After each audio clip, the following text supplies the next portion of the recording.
हरे कृष्णा। आज का हमारा सत्संग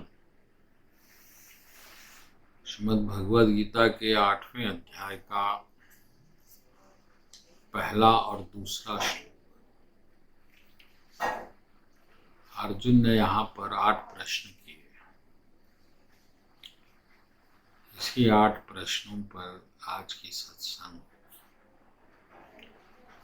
अर्जुन के प्रश्न है, हे पुरुषोत्तम, हे भगवान, ब्रह्म क्या है? 1, आत्मा क्या है? 2, सकाम कर्म क्या है? 3, भौतिक जगत क्या है? 4, देवताएं क्या है? 5,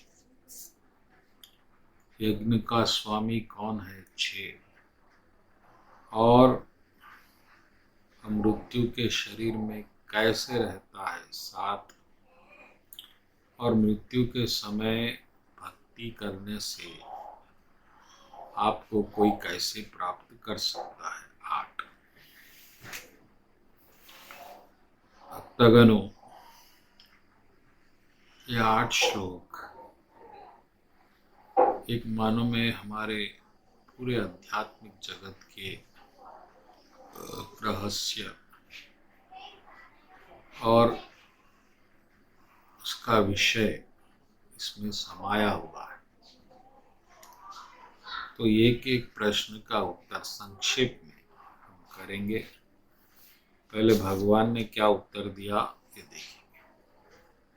पहले प्रश्न का उत्तर भगवान ने कहा कि ब्रह्म क्या है। उन्होंने कहा अविनाशी और दिव्य जीव ब्रह्म कहलाता है।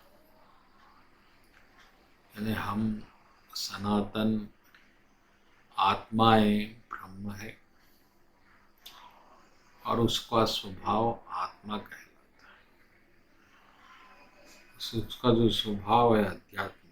दूसरा जवाब आता है, जीवों के शरीर से संबंधित कार्य कर्म कहलाते हैं।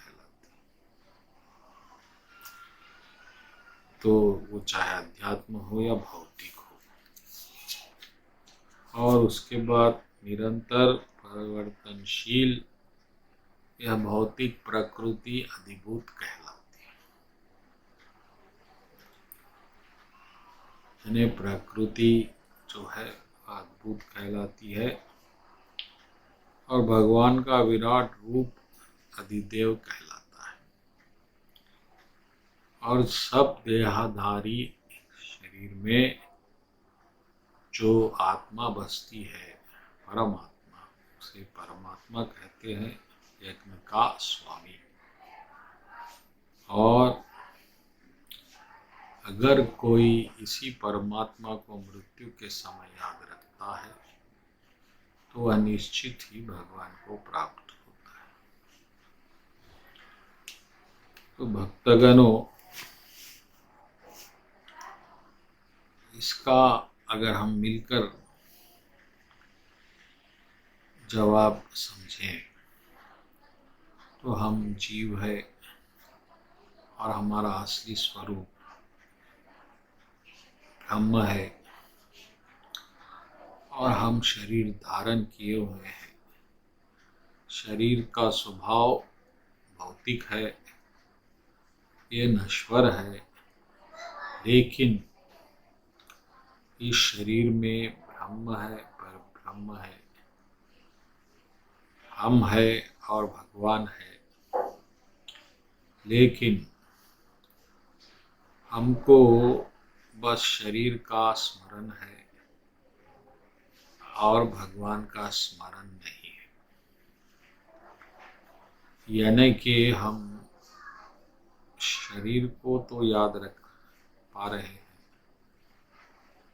और खुद को भी हम याद रख पा रहे हैं, लेकिन भगवान को जो इस शरीर में व्याप्त है उसे हम याद नहीं रख पा रहे। यही विडंबना है और यही हमारी भूल है, जिसकी कीमत हम जन्म मरण के चक्र को भोगते हुए शरीर में नाना प्रकार के दुख हो गए। जिस दिन आपको ये ज्ञान होगा कि वो भगवान जिनके लिए आप इतनी पूजा पाठ करते हैं, जिनके लिए 225 धर्म बनाए गए हैं, जिनका वेद गुणगान करते हैं, वो सब स्वयं आपके हृदय में बैठे हुए हैं, तो निश्चित ही वो पल आपका क्रांतिकारी होगा। और उसको जानने के बाद निश्चय ही आपको कोई और चीज जानने शेष नहीं रह जाएगी। इस बात पे ध्यान दीजिएगा कि उस बात को जान लेने के बाद आपको कोई और चीज फिर जानने योग्य नहीं रह जाएगी। तो भक्तगणों, अर्जुन के इस 8 प्रश्न इस जीवन के सब समस्याओं के लिए एक उत्तम समाधान है कि जहाँ पर आपको खुद के बारे में भी ज्ञान होगा और भगवान के बारे में भी ज्ञान होगा। तो इतना सा आपको जानना है कि वो भगवान जो हम पूजते हैं, जिसके लिए त्योहार मनाते हैं, तीर्थ यात्राएं जाते हैं, व्रत रखते हैं, वह स्वयं हमारे हृदय में विराजमान है। और क्यों हमारे हृदय में विराजमान है, यह आपको खोज करनी होगी, उसका उत्तर भी आपको मिलेगा। तो इतना सा समझ लेना है कि आप भगवान के साथ थे, है, रहेंगे। किसी काल, किसी ग्रह, किसी अवस्था में भी प्रभु का साथ नहीं छूट सकता। उनका आपका अनंत रूप से संबंध है, था, रहेगा। यही है शांति का मार्ग, यही है प्रभु के प्राप्ति का मार्ग। बोलो कृष्ण कन्हैया लाल जी की जय।